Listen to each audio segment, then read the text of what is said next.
Sehat is brought to you by Oziva. Be a better you.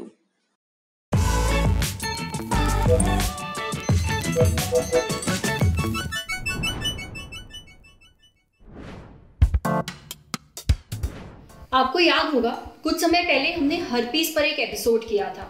उसे देखकर हमें बहुत सारे मेल्स आए। उनमें से एक मेल था रणदीप का। ये हमारे व्यूअर हैं, पर ये इनका असली नाम नहीं है।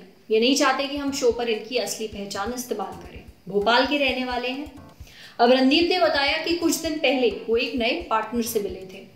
उनके बीच में सेक्सुअल रिलेशंस भी थे। थोड़े टाइम बाद रणदीप ने नोटिस किया कि उनके मुंह के आसपास की स्किन पर रैशेस हो रहे हैं, मुंह के अंदर छाले निकल रहे हैं, बुखार भी हो गया। रणदीप पहले तो थोड़ा हिचकिचाए, पर दोस्त के जबरदस्ती करने पर उन्होंने खुद को डॉक्टर को दिखाया।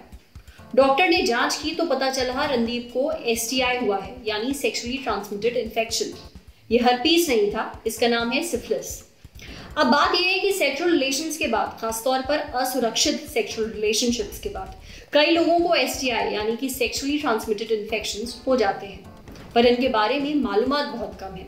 लोग शर्म के मारे डॉक्टर के पास नहीं जाते, घरेलू इलाज शुरू कर देते हैं, जैसे रणदीप ने किया, पर उससे उल्टा और नुकसान होता है। आपको पता है हमारे देश में सेक्सुअली ट्रांसमिटेड इन्फेक्शंस बहुत आम हैं। अलग अलग तरह के इन्फेक्शंस हैं, पर इनका नाम तक लोगों को नहीं पता। टाइम्स ऑफ इंडिया में छपी खबर के मुताबिक देश में एचआईवी के केसेस कम हो रहे हैं और सिफिलिस के केसेस बढ़ रहे हैं। इसलिए जरूरी है कि इसके बारे में सही जानकारी लोगों तक पहुंचे। रणदीप ने हमसे यही रिक्वेस्ट की है। वो चाहते हैं कि हम सिफिलिस पर एक एपिसोड बनाएं। ये क्यों होता है, इसका इलाज क्या है, ये लोगों को बताएं। तो सबसे पहले तो एक्सपर्ट से ये समझ लीजिए कि सिफिलिस क्या है और कैसे हो जाता है।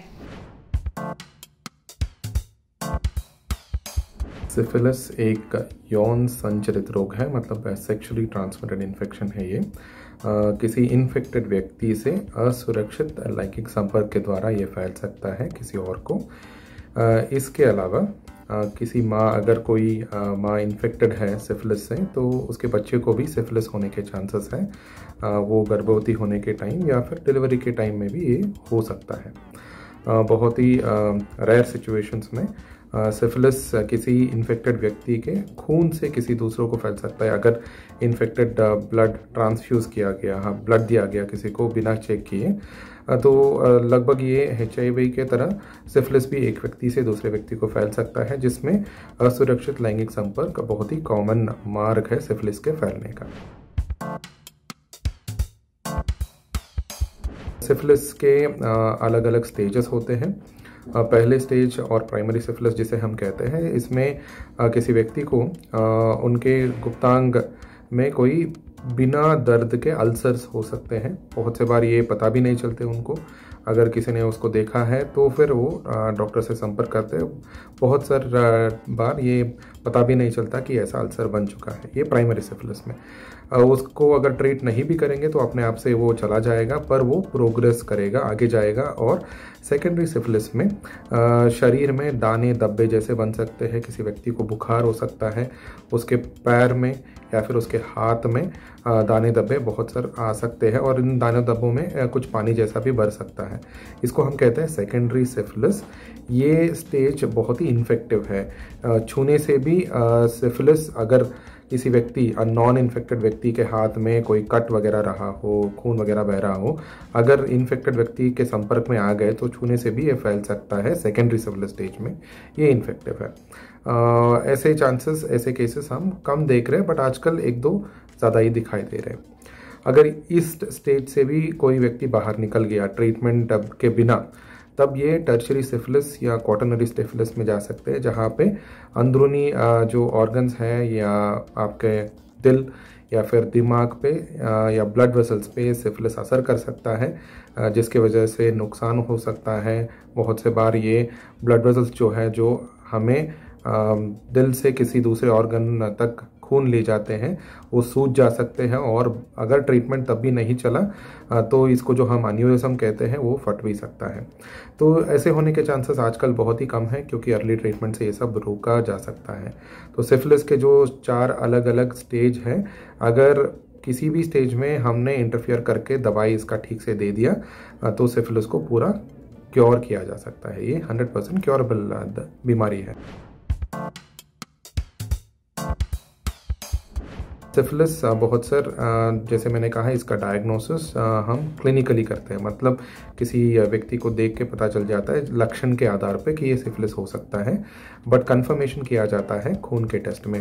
सिफिलिस के अलग अलग टेस्ट है, उस टेस्ट से 100% कंफर्मेशन मिल सकता है। एक बार अगर ये सिफिलिस कंफर्म हो गया तो इसका अच्छे से इलाज है। इसका प्राइमरी इलाज पेनिसिलिन होता है एक तरह का, और एक और टैबलेट भी है जिसे हम कहते हैं डॉक्सीसाइक्लिन। अगर पेनिसिलिन ना मिले और किसी को पेनिसिलिन से एलर्जी है तब हम ये दवाई देते हैं उसे क्लियर करने के लिए। सिफिलिस तुरंत चला नहीं जाता, सिफिलिस के क्योर होने में लगभग साल लग जाते हैं। तो हम जो भी व्यक्ति इन्फेक्ट होकर आता है और उसका इलाज शुरू करते हैं उसका हम 1 साल लगातार फॉलोअप रखते हैं हर 3 महीने, और कुछ टेस्ट के हिसाब से हमें पता चलता है कि ये व्यक्ति सिफिलिस से पूरा क्योर हुआ है कि नहीं हुआ है। तो ये क्योर किया जा सकता है, बट एकदम से नहीं, दवाई ठीक से लेना है और इसको फॉलोअप करके रखना है। अगर हम इस मार्ग को रोक सकें तो सिफिलिस का प्रिवेंशन भी किया जा सकता है, मतलब सुरक्षित लैंगिक संबंध ये बहुत ही ज़रूरी है। इससे सेक्सुअली ट्रांसमिटेड इन्फेक्शंस प्रिवेंट किए जा सकते हैं। और किसी को ब्लड देना हो तो वो लाइसेंस ब्लड बैंक से ही ले, जैसे हमने पहले भी बात की है, जहाँ पे सिफिलिस का टेस्ट करके वो खून लिया गया है और उसके बाद ये किसी और व्यक्ति को दे सकते हैं। और माँ में वो हमेशा जब कोई औरत गर्भवती बनती है तो पहले 12 हफ्ते के अंदर सिफिलिस का भी टेस्ट किया जाता है। अगर उनको निकलता है कि सिफिलिस है, ब्लड टेस्ट से पता चल जाता है, तो उनका तभी ट्रीटमेंट करना है ताकि उनको या फिर बच्चों को नुकसान ना हो। हम में से ज्यादातर लोग सेक्सुअल इन्फेक्शंस के बारे में खुलकर बात नहीं करते, शर्माते हैं, डॉक्टर के पास इलाज के लिए नहीं जाते, पर हम ये नहीं समझते हैं कि ये सेहत के लिए कितना खतरनाक हो सकता है। इसलिए अगर आपको STI के लक्षण महसूस हो रहे हैं जो डॉक्टर साहब ने बताए हैं, वो दिखाई दे रहे हैं, तो तुरंत डॉक्टर से संपर्क करें और सही समय पर इलाज शुरू कर दें। अब बढ़ते हैं सेहत के अगले सेगमेंट की तरफ। कोविड काल में समय समय पर हाथ सैनिटाइज करने पड़ते हैं, धोने पड़ते हैं। ऐसे में हाथों की स्किन फट जाती है, कई लोगों की जल भी जाती है। अब ऐसे में क्या करें, जानिए हमारे अगले सेगमेंट तन की बात में। कोविड से बचने के लिए डॉक्टर्स कम से कम 20 सेकंड तक साबुन से हाथ धोने की सलाह देते हैं और साथ ही सैनिटाइजर भी इस्तेमाल करने की सलाह दी जाती है। खासतौर पर उस सैनिटाइजर में जिसमें 60% अल्कोहल हो वो यूज करना चाहिए, ऐसा डॉक्टर्स कहते हैं। अल्कोहल का होना बहुत जरूरी है, ये अल्कोहल ही जर्म्स को मार पाता है। पर हाँ, बार बार सैनिटाइजर और साबुन के इस्तेमाल से हाथों की स्किन रफ हो जाती है, ड्राई हो जाती है, और जिन लोगों की बहुत ज्यादा सेंसिटिव होती है उनकी फटने भी लगती है। अब क्या किया जाए? देखिए, साबुन और सैनिटाइजर का इस्तेमाल तो ना रोका जा सकता है, ना ही कम किया जा सकता है।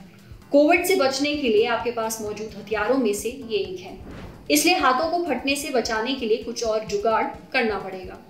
अव्वल तो अगर आपके हाथ फटे हुए होंगे तो बैक्टीरिया और जर्म्स ज्यादा आसानी से स्किन के अंदर वाली लेयर पे जा सकते हैं, ज्यादा अंदर कांटेक्ट में आ सकते हैं। इसलिए हाथों की स्किन को बचाना जरूरी है। जब हाथ धोएं तो उसके बाद साफ कपड़े से हाथों को पोंछ लें। बहुत कम जब आपके हाथ जो है मॉइस्ट हो, उसके बाद एक हैंड क्रीम या फिर पेट्रोलियम जेली लगाएं। पर ध्यान रहे, जो भी क्रीम लगा रहे हैं उसमें डाई या फिर परफ्यूम ना हो। हैंड सैनिटाइजर इस्तेमाल करने के बाद हाथों को पूरी तरह सूखने दें, उसके बाद ही हैंड क्रीम का इस्तेमाल करें। इसके अलावा आप कुछ और टिप्स भी ट्राई कर सकते हैं, जैसे हाथों में एलोवेरा जेल लगाएं रोज, दिन में कई बार, और सोने से पहले भी। आप नारियल का तेल भी इस्तेमाल कर सकते हैं, इनको हाथों पे लगाएं। हाथों की केयर करना बहुत जरूरी है, क्योंकि कोविड काल में सैनिटाइजर और साबुन आपके बेस्ट फ्रेंड हैं, इसलिए इन्हें इस्तेमाल तो जरूर करें, पर साथ ही अपने हाथों की स्किन का भी ख्याल रखें। समझे?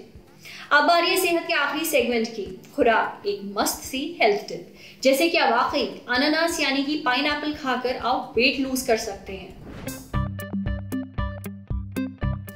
बहुत लोग अपना वजन कम करने के लिए लोगों की कही सुनी बातों पर यकीन कर लेते हैं, बिना एक्सपर्ट से जाने, बिना एक्सपर्ट से बात किए।